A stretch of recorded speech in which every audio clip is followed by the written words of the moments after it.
Superman contre Goku, beaucoup se posent la question, qui sortirait vainqueur de ce duel? Et aujourd'hui, on verra tout ça ensemble dans cette nouvelle vidéo. D'un côté, on a Superman, un alien qui vient de la planète Krypton, qui a été détruite à cause d'une guerre civile qui a été déclenchée par le général Zod, qui était un ami de son père, Jor-El. Superman, alias Kal-El Clark Kent, a été envoyé sur Terre justement à cause de cette guerre civile. Il est le dernier fils de Krypton, donc le dernier de sa race, qui a été envoyé sur Terre. Par la suite, il apprend qu'il n'est pas le seul Kryptonien, car il a sa cousine Kara Zor-El, alias Supergirl. Et si vous avez vu la série Smallville, on nous montre qu'il y a beaucoup d'autres Kryptoniens qui sont présents et qui viennent sur Terre, d'autres qui ont été enfermés dans la zone fantôme. Superman, surnommé The Man of Steel, est un héros très connu qui a vécu dans Metropolis et à Smallville. Parfois venait à Gotham pour pouvoir aider Batman de temps en temps.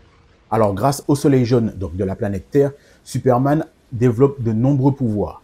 Tout d'abord, le vol, le rayon thermique, rayon X où il peut voir à travers les objets, sauf le plomb, une super vitesse, une force et une grande résistance à de nombreuses attaques, les balles, le feu, le froid, et également le souffle et le souffle réfrigérant qui lui permettent de pouvoir congeler des objets. Superman est aussi un héros qui est animé par la justice et par l'espoir, ce qui fait de lui un super-héros très connu au sein de la Ligue Justice. Mais cette capacité à voir le bien chez les gens est aussi sa grande force, mais aussi sa grande faiblesse. Du côté de Son Goku, c'est un homme originaire de la planète Vegeta et de la race des Saiyans. Au départ, Son Goku a été envoyé sur Terre pour pouvoir la conquérir, mais finalement, ça n'a pas pu se faire. Et on connaît l'histoire suite à un choc sur la tête. Et sa planète Vegeta a été détruite par Freezer sous les conseils du dieu de la destruction, Beerus. Et à cause de ce coup sur la tête, Son Goku a dû repartir de zéro. Tout comme Superman, Son Goku a de nombreux pouvoirs. Il a une grande résistance, une grande force, il sait voler et peut aussi envoyer des boules d'énergie grâce à ses mains avec le fameux Kamehameha. Et leur force ultime, se transformer avec différents paliers en Super Saiyan, comme on connaît Super Saiyan 1, 2, 3, le God, le Saiyan Blue et encore l'Ultra Instinct. Ils ont également la possibilité de se transformer en Saint géant quand ils ont encore leur queue.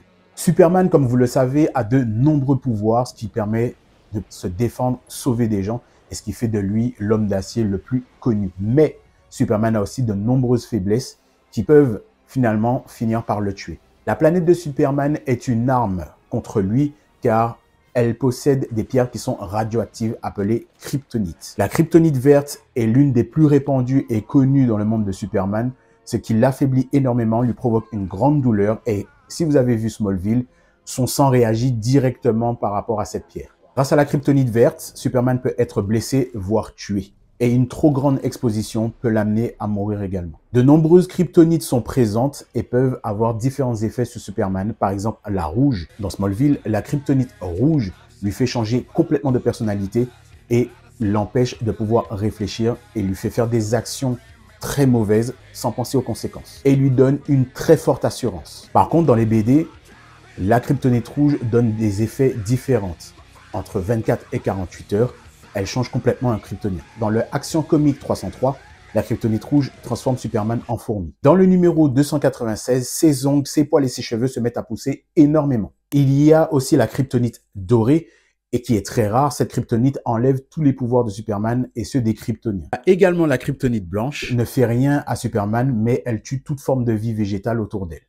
La kryptonite bleue, dans Smallville, un kryptonien du nom de Daxur porte cette kryptonite au poignet, ce qui annule ses pouvoirs tant qu'il est en contact avec la pierre. S'il ne l'a plus, ses pouvoirs reviennent au fur et à mesure. Il y a la kryptonite noire qui sépare l'homme du kryptonien en deux entités distinctes. La kryptonite argentée créée par Brainiac rend les kryptoniens parano.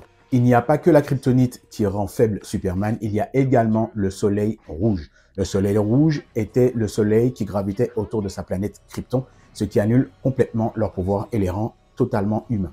Mais la plus grande faiblesse de Superman est sa capacité à croire en l'être humain, à la bonté de l'être humain, ce qui parfois se retourne contre lui dans certaines situations. Superman a une grande résistance à beaucoup de choses, le feu, le froid, les explosions, ainsi que les attaques directes, mais il reste faible face à la magie. Et oui, la magie peut blesser Superman, voire carrément le tuer. Du côté de Son Goku, Sangoku a énormément de points forts.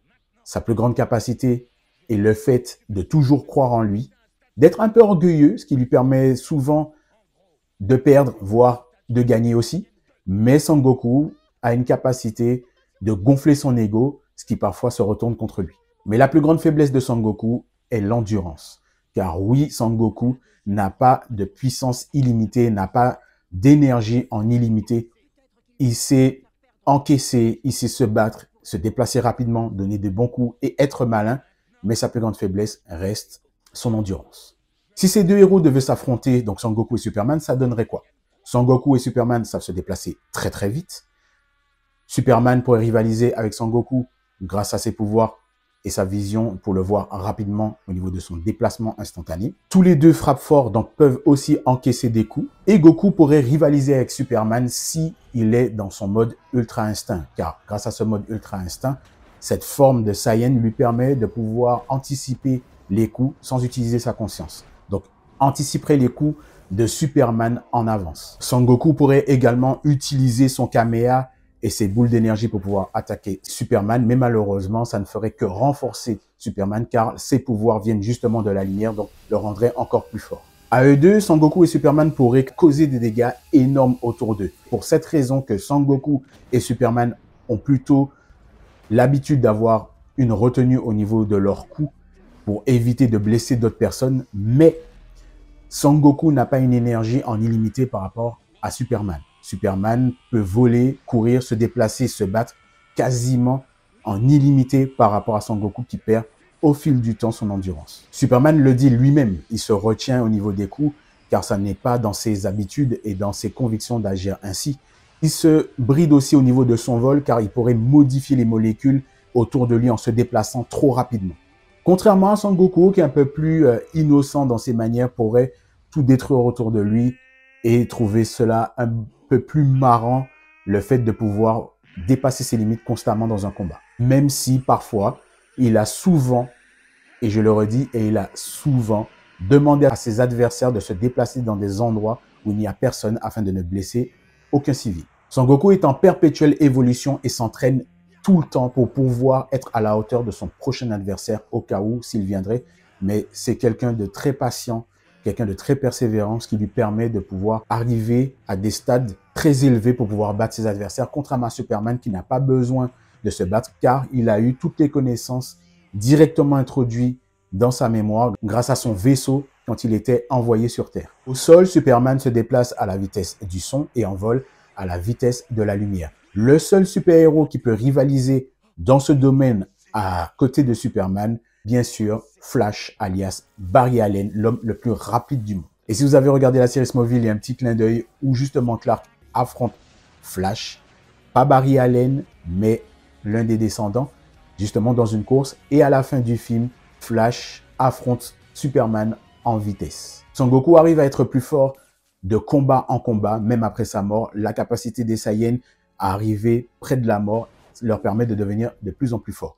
Avec toutes ces techniques, Goku serait en capacité de tenir tête à Superman grâce à toutes ses évolutions au niveau du Super Saiyan, de ses techniques, de ses attaques et de sa ruse, mais finirait par s'épuiser à cause de son endurance. Superman serait un très bon adversaire à la hauteur de Sangoku, de ce qu'il aime affronter en règle générale, mais au final, Superman sortirait vainqueur de ce duel. Pour conclure, malgré leurs points communs entre les deux, Superman finirait par prendre le dessus sur Sangoku à cause de l'épuisement.